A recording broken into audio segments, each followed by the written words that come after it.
नमस्कार दोस्तों, YouTube channel ऐसे क्लासेस के नए वीडियो में आपका स्वागत है। आज का टॉपिक है दर्पण के सूत्र और रेखीय आवर्धन के सूत्र पर आधारित सवाल। जो आंकिक प्रश्न है मैं उसको देखूंगा। तो पहला सवाल लिखे हैं कि एक अवतल दर्पण से 30 सेमी दूरी पर रखी वस्तु का 3 गुना बड़ा आभासी प्रतिबिंब प्राप्त होता है, तो अवतल दर्पण की फोकस दूरी ज्ञात कीजिए। फोकस दूरी बताना है। अवतल दर्पण 30 सेमी दूरी पर रखा है, तो मान लीजिए अवतल दर्पण ऐसे ही बनेगा, और जब ऐसे बनेगा तो इसका मतलब कह सकते हैं कि इसकी जो इधर दूरियां होती हैं वो 30 सेमी दूरी पर, एक मतलब हमारा u यहां पर मान लीजिए रखा है, तो ये हो जाएगा माइनस में, यानी u का मान आपको मिल गया क्या, -30 सेंटीमीटर। देखो, हमेशा दर्पण की जो वस्तु की दूरी होती है वो हमेशा ऋणात्मक होती है, ठीक है। अब कह रहा है कि वस्तु का 3 गुना बड़ा आभासिक प्रतिबिंब प्राप्त होता है। देखिए यहाँ पर 3 गुना कह दिया, तो 3 जब गुना करेगा तो यम की वैल्यू होती है। 3 गुना, 4 गुना, 5 गुना, जब ये गुना कहता है तो समझ जाइए वो यम की वैल्यू होती है। देखिए आवर्धन, तो यम बराबर आपका क्या हो गया, 3 गुना। क्या हो गया, 3 गुना। देखिए जब आभासिक कहेगा, आभासिक का मतलब होता है ऊपर बनेगा। क्या बनेगा, ऊपर, और ऊपर क्या होता है, प्लस। और जब वास्तविक कहेगा तो नीचे बनेगा, तो जब नीचे बनेगा वास्तविक कहेगा तो हम रखेंगे माइनस। लेकिन ये आभासिक का है तो हमने प्लस रख दिया है, कोई दिक्कत नहीं है। 3 गुना आभासिक प्रतिबिंब बनेगा, तो अवतल दर्पण की फोकस दूरी ज्ञात कीजिए, ठीक है। तो हमें फोकस दूरी ज्ञात करना है, यानी एफ की वैल्यू याद रखना। फोकस दूरी ज्ञात करने के दर्पण का सूत्र लगाएंगे, लेकिन याद रखना कि दर्पण का सूत्र लगाने से पहले हम याद रखेंगे। देखिए दर्पण का सूत्र क्या होता है, 1/f बराबर 1/v प्लस 1/u होता है ना। इस तीनों, देखिए u v f, ये तीनों मानों में से हमें 2 मान प्राप्त होगा, तभी हम दर्पण के सूत्र को रखेंगे, अन्यथा नहीं रखेंगे। तो हम कहीं से दूसरा मान ज्ञात करेंगे, ठीक है। तो हमको याद है, देखिए आवर्धन का एक सूत्र होता है, m बराबर क्या होता है, -v/u, याद होता है। ये देखिए आवर्धन का सूत्र है। m की वैल्यू दी हुई है, क्या है, 3 बराबर -v/u, 3 बराबर -v/u। अब इसके नीचे 1 है, क्रॉस मल्टीप्लाई कर देंगे तो v बराबर हो जाएगा -3u। अब देखिए u की वैल्यू हम यहाँ से रख दे रहे हैं, तो v बराबर क्या प्राप्त हो गया, -3, और u की वैल्यू क्या दिया 30, यानी हो गया v बराबर -90 सेंटीमीटर, ठीक है। हमें v की वैल्यू प्राप्त हो गई और u की वैल्यू प्राप्त हो गई, तो सूत्र रख देंगे। तो दर्पण के सूत्र से, दर्पण के सूत्र से क्या सूत्र होता है, 1/f बराबर 1/v प्लस 1/u, मान रख देंगे। 1/f बराबर 1/v, v का मान कितना है, -90 प्लस 1/u की वैल्यू है -30, तो 1/f बराबर, देखिए प्लस माइनस माइनस होगा, तो 1/-90 माइनस 1/30। अब इसी को हम हल कर देंगे, तो चलिए हल करके दिखा रहे हैं। तो क्या हो जाएगा, 1/f बराबर, चलिए हल कर रहे हैं, तो इसका गुणा यहाँ कर देंगे, इसका गुणा क्रॉस मल्टीप्लाई, 30 से करने 30 गुणा कर दे, देखिए 30 से करने 30 माइनस, देखिए 30 से करने 30, इसका गुणा यहाँ कर दे रहे हैं, तो माइनस है, और -90 करने -90, और इन दोनों गुणा कर देंगे तो -90 इंटू कितना हो जाएगा, 30 हो जाएगा, ठीक है।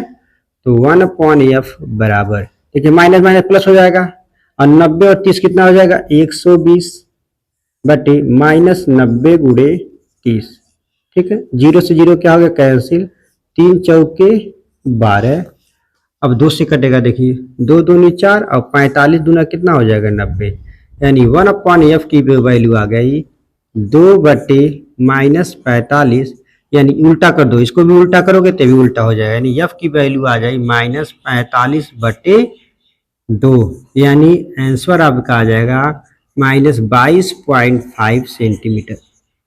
यानी इसको जब हम भाग देंगे तो 2 दूनी 4, 2 दूनी 4, 1 बटा 2 माने 10, यानी f की वैल्यू आ गई 22.5 -22.5 सेंटीमीटर। यानी कह सकते हैं कि जो दर्पण की फोकस दूरी होगी वो 22.5 सेंटीमीटर होगी। अब माइनस बता रहा है कि दर्पण के बाएं तरफ, और अवतल दर्पण का जो फोकस दूरी होती है वो ऋणात्मक होती है सदैव, ठीक है। तो हम उत्तर में लिख सकते हैं कि इसकी फोकस दूरी कितनी होगी, 22.5 सेंटीमीटर होगी, ठीक है। अब दूसरा सवाल देखेंगे। दूसरा सवाल क्या दिया है, एक अवतल दर्पण से अवतल दर्पण की वक्रता त्रिज्या 40 सेमी है, 4 सेमी लंबी एक वस्तु दर्पण से 30 सेमी दूरी पर रखी है, तो प्रतिबिंब की स्थिति ज्ञात करना है। चलिए वो अवतल दर्पण का है, तो अवतल दर्पण मतलब ऐसे बनेगा, ठीक है। अब इसका अवतल दर्पण की जो वक्रता त्रिज्या है, वक्रता त्रिज्या मतलब सी होता है, और इसकी वैल्यू क्या दिया हुआ है 40 सेंटीमीटर। अब देखिए माइनस इधर होगा, और कह रहा है कि 4 सेमी लंबी एक वस्तु दर्पण से 30 सेमी दूरी पर रखी है, इसका मतलब हमें इससे 10 कमी है, इसका मतलब हमें यहाँ रखा कितना लंबा 4 सेमी लंबी रखी है, कितनी दूरी पर 30 सेमी दूरी पर रखी हुई है, ठीक है। ये भी माइनस होगा, ठीक है। तो हम कह सकते हैं क्या कि R बराबर हमें क्या मालूम है -40 सेंटीमीटर। तो देखिए जब R की वैल्यू दी रहेगी तो F की वैल्यू ज्ञात करना है। सूत्र होता है F बराबर होता है R/2, तो F बराबर R की वैल्यू -40/2, काट दोगे तो -20 आ जाएगा, यानी F की वैल्यू निकल गई -20 सेंटीमीटर, ठीक है। अब उसके बाद हमें 30 सेमी दिया है U की वैल्यू, तो U बराबर दिया है -30 सेंटीमीटर, ठीक है। तो 30 सेमी दूरी पर रखा हुआ, यह निकल गया एक। और हमें एक और दिया है कि 4 सेमी लंबी एक वस्तु है, यानी हमें ओ डैश की वैल्यू दी हुई है 4 सेंटीमीटर, ठीक है। यहाँ पर हम रेखीय आवेदन का दूसरा सूत्र भी रखेंगे। चलिए पहले हम यहाँ से ज्ञात कर रहे हैं क्या कि देखिए F और U की वैल्यू दिया हुआ है, इसका मतलब हम दर्पण का सूत्र रख सकते हैं। तो दर्पण के सूत्र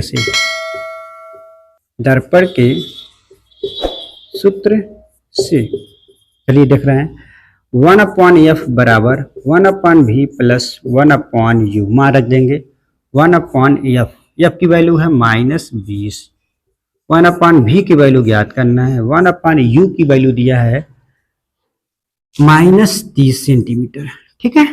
अब क्या करेंगे, इस प्लस माइनस को माइनस कर देंगे, तो क्या हो जाएगा -20 बराबर 1/V माइनस 1/30। देखिए प्लस माइनस माइनस, अब इस माइनस को इधर लाएंगे तो बन जाएगा प्लस, तो क्या हो जाएगा 1/-20 प्लस 1/30 बराबर 1/V। अब इसको हल कर देंगे तो क्या हल होगा 1/V बराबर, इसका गुणा क्या करेंगे तो 30 सेकंड 30 प्लस उसके बाद -20 सेकंड -20 और बटे -20 गुणे 30, ठीक है। तो 1/V बराबर देखिए प्लस माइनस माइनस हो जाएगा और 30 में से 20 जाएगा कि देखिए, चलिए इसको पूरा बढ़िया से लिख दे रहे हैं, ठीक है। 1/V बराबर 30 में से 20 जाएगा 10 आ जाएगा और -20 गुणे 30, 0 से 0 क्या होगा कैंसिल, यानी 1/V बराबर क्या होगा 1/20 तिहाई 60, यानी -7 सेंटीमीटर। उल्टा करो तो V बराबर क्या हो गया -7 सेंटीमीटर, यानी हमें प्रतिबिंब की जो लंबाई होगी -7 सेंटीमीटर, यानी दर्पण के बाएं तरफ ही बनेगा, ये दर्पण के इधर बनेगा और 60 सेमी दूरी पर बनेगा। अब हमें ज्ञात करना है इसकी लंबाई कितना होगा, यानी प्रतिबिंब कितना लंबा होगा।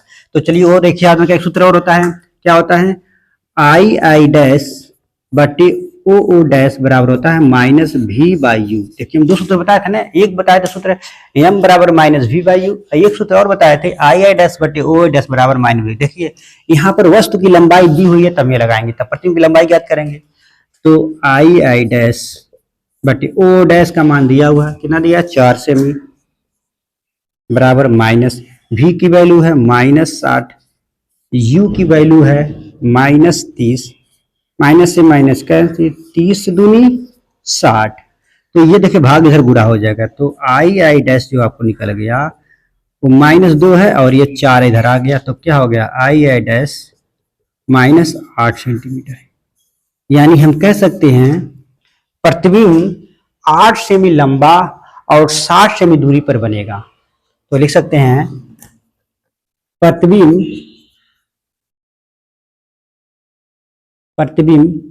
वस्तु की तरफ 8 सेमी लंबा और 60 सेमी दूरी पर बनेगा, ठीक है, ये हम कह सकते हैं, ठीक है। इसकी शर्मा लीजिए। अगर ये वीडियो आपको अच्छा लगे तो चैनल को सब्सक्राइब करें, वीडियो को लाइक